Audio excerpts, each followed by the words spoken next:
Hello and welcome to Prep's Overtime, presented by Tom Dinsdale. I'm Jack Sheard. With me is Terry Douglas, and Terry and I are going to talk about prep wrestling today. In particular, the Grand Island Senior High Islanders, who are #1 in both duels and in the tournaments they've been in. Right. And undefeated. Really undefeated, unbeaten, top of Class A. Right, and the big thing I guess for the Islanders, they've been rated since the start of the season, and so obviously they've went out there and faced a lot of good competition. But this past weekend they went to the Millard West Invitational, wrestling against a lot of the top teams in the metro area, some teams that they hadn't seen before, and the Islanders kind of ran away with that. And I think that really kind of legitimized the #1 rating. I think everyone in the state now knows that the Grand Island Senior High is the team to beat when it comes to the state tournament time. Not just what you see in the paper and the rankings. Senior Riley Allen, one of the few seniors on this team at 160, he is not only #1, now as #1 in his class, but also #1 as a team. And he talked about that, what it's like to have a bullseye on their chests. The team aspect is amazing. You can't ask for more out of a great freshman class. You got the 103 and 112 pounder rated top 2 in the state, and being #1, it feels good. It puts a big target on our back, but we handle it pretty well. We try and keep her cool. Just we don't get overconfident. We go out there and we work very hard. I mean, we work to beat the best. We don't assume that we're going to beat them. We're going to go out there with all our effort, and Shad always kids around and says you gotta train harder, and that's what we do. We go out there and do the best we can. Now Riley is one of the few seniors on this team, and the younger kids they have a lot of them. This is a very deep team that's ranked #1. Right.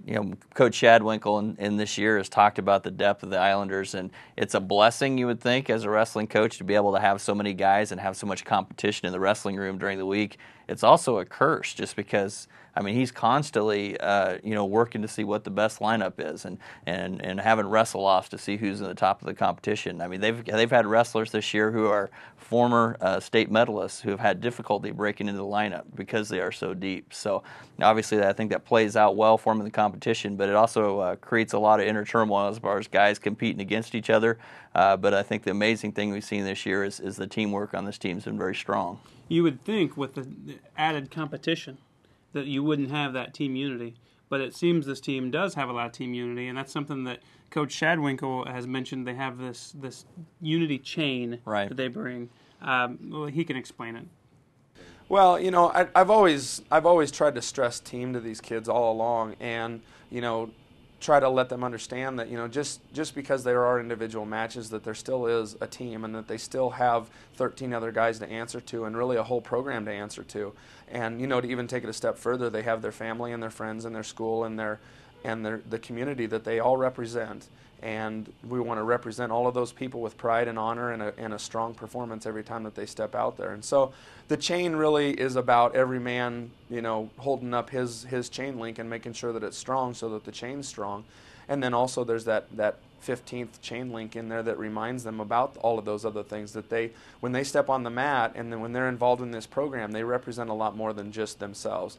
They represent their town, their community, their school, their family, the young kids that are involved in our youth programs. Really, it's a huge wrestling community around Grand Island and around our program, and we're very excited about that, and we take a lot of pride in that. And so we want our kids to understand that what they're doing is bigger than just them.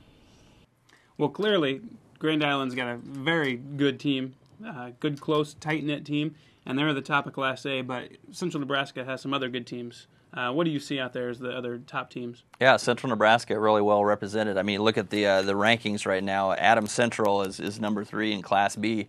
They're a team that went out this past week and won the Central City Invitational. That's also noteworthy because Central City is rated #1 in Class C, and Central City hadn't lost an invitational a meet outside of the state tournament since conference tournament in 2006. So a big win for the Patriots. Coach Dan Lanowski's team has a lot of depth. They won that meet with one champion and 9 medalists. So that speaks to their depth. Also in Class B, you've got Aurora at #6. Always a good squad over there at Aurora. Class C loaded as far as area teams go, as we mentioned. Central City number 1. Grand Island Central Catholic has dealt with a lot of injuries lately, but they are number 5 right now. St. Paul at number 6 and Wood River at number 10. Wood River has beaten Central Catholic in a dual meet this year, so that kind of tells you how close some of those teams are as far as 5 through 10. And then not to be overlooked in Class D, number 2 from our area is Palmer, and also number 9 High Plains. And High Plains was impressive in the Flatwater Fracas here before Christmas. Class D team coming in, wrestling against a lot of the top competition in the state, teams in larger classes, and they didn't have the numbers. There were several weight classes that they had to leave open because they didn't have the numbers, but in the weight classes they were able to wrestle in. They were very competitive. So Coach Smanstead at High Plains, a very, very good squad there. And as you mentioned, throughout the lower classes, some good teams out here, a lot of good individuals as well, and that's kind of the interesting thing, kind of like track is, where you get a lot of the individuals, and you see those come through, but to have some good teams in those lower classes takes some really good individuals together. And you mentioned the High Plains there. As we go through the rest of the season, you'll see some of these teams filter out and still have good representation at state. That's what makes wrestling so much fun at state, I think, is you have so many different schools, so many different things going on. But as we mentioned at the top of the show, Grand Island, full team, all the way. So we'll have them to look forward to the rest of the season. Yeah, it should be very interesting to watch the Islanders as they try to track down a state title. And obviously I think that's something that they've got their sights set on is a very realistic goal at this point. Well, fantastic. Terry, thank you.